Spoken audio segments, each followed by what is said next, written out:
Hello friends and welcome back to the channel. Today I'm going to talk about the benefits of reading regularly and why you should read more.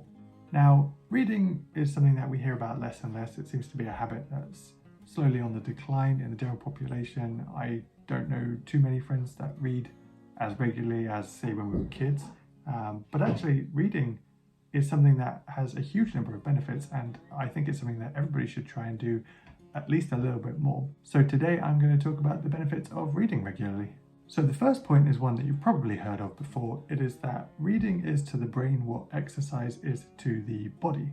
Now, studies have shown that reading lights up different areas of the brain. You've probably heard this before, but what they've also shown is that connectivity in your brain, it actually continues to be increased for even more time after reading. So you're not just getting the benefits right away, you're actually getting the benefits for a little while after that as well. On top of this, long-term reading has actually been linked with slowing down the onset of mental disorders like Alzheimer's and dementia, and we know that it helps to improve our focus and concentration. Reading is essentially practicing this. When you sit down with a book, you're sort of forced to focus on that one thing in front of you. You try and eliminate any distractions, and the more we do it, the more we practice and the better we get at doing this. The second point is that reading actually reduces our stress levels. So 6 minutes is sufficient to reduce stress levels by over 60%. And it slows your heartbeat down and it eases your muscle tension. And actually this is more than going for a walk or even listening to music, which are things that are typically associated with reducing stress levels. And this is because the better at reading we get, the more we're able to immerse ourselves fully into the story or whatever it is that we're reading. And so it just helps us to put our mind at ease and not think about the things that are stressing us out. Reading before bed has also been shown to improve quality of sleep. And actually this is something that I've noticed myself. So if you're like me and you're somebody who goes to bed, but they still have a million things jumbling around in their brain, they just go over and over and you can't sleep. Well, reading before bed, you start to think about the story.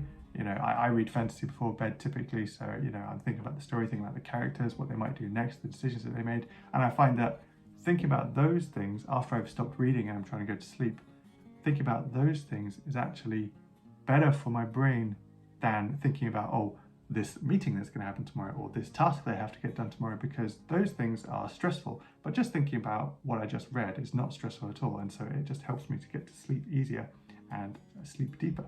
The next point is that reading helps us to get better at being empathetic people. So when you read a story, you try to put yourself into the character's shoes, and by doing so, you put yourself into experiences that we may have never had ourselves, and it puts into the lives of people that we've never met, and you start to imagine what it is that person might be feeling, what they're thinking, how things affect them. This is just practicing being empathetic. You're just doing it on a fictional character instead of somebody in real life, but the principles are the same. It helps us reduce our prejudices and biases, and on top of this, it helps us improve our communication skills by reading. You see how people talk to each other in books, but also writing styles as well. You pick up on writing styles for things that you read. We naturally start to copy these writing styles if we think that they're effective.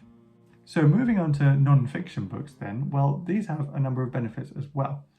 First of all, they expand your sphere of influence. Now, you might have heard the theory that we are the amalgamation of the 5 people that are closest to us. That's our sphere of influence. So by reading, we start to get a glimpse into the minds of the author. And this person, typically, if we're reading a non-fiction book, they might be older than us and wiser than us. They might be more successful. They might be cleverer. They have all these experiences that we don't have. And by reading their book, it's a direct access to their thoughts, and we start to see their habits and their mindset, and we pick up on these almost in the same way that we would a friend that we talk to every day.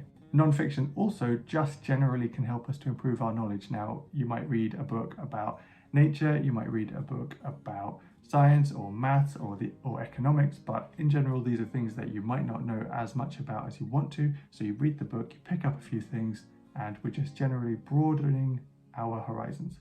So my final point then is that reading, it's just fun.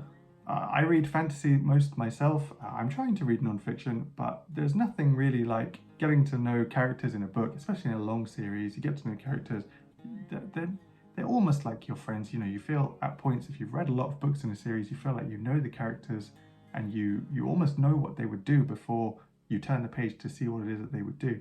if you get really engrossed in a book and you just hit that point where you need to know what happens next, and you can't stop turning the page, you hit that real page turner of a book, just fun. There's really nothing else like it. And I think that more people should read for that reason as well, just for fun. It can just be a hobby for everybody that they enjoy.